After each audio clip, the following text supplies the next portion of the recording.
the education of employees so that they practice good GDPR skills and look after people's data. It has to come from leadership, doesn't it? It has to come from management. But if they don't take it seriously, then how do we encourage that?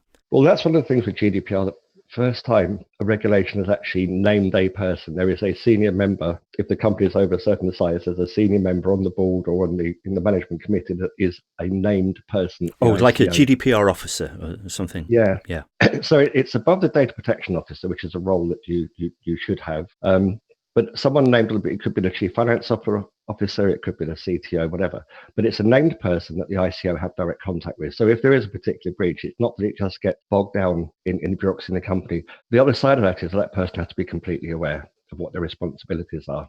This is where, again, as I said, not bashing free LDC as a sales thing, but this is one of the things that we've been trying to push with people is that word awareness and training. It's all well and good having a GDPR handbook on the shelf, but people really do need to know their responsibilities. They really do need to know how it affects you and how it affects you as an individual in that company. And you're absolutely right in what you say. This is right to the top. And if the top don't buy into it, it's very hard for that to filter down. As an example, I've been talking to some larger estate agents. I won't mention their names. And at group level, should we say, they're very on the ball with GDPR. They have a data protection officer.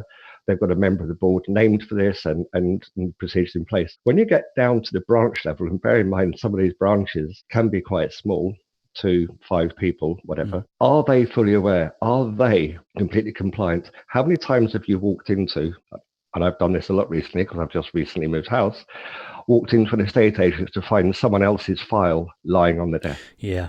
That's your point of failures. Now, obviously, people have to work at their desk. They will have these documents open, but it's at this level that the awareness needs to be, should we say, raised up.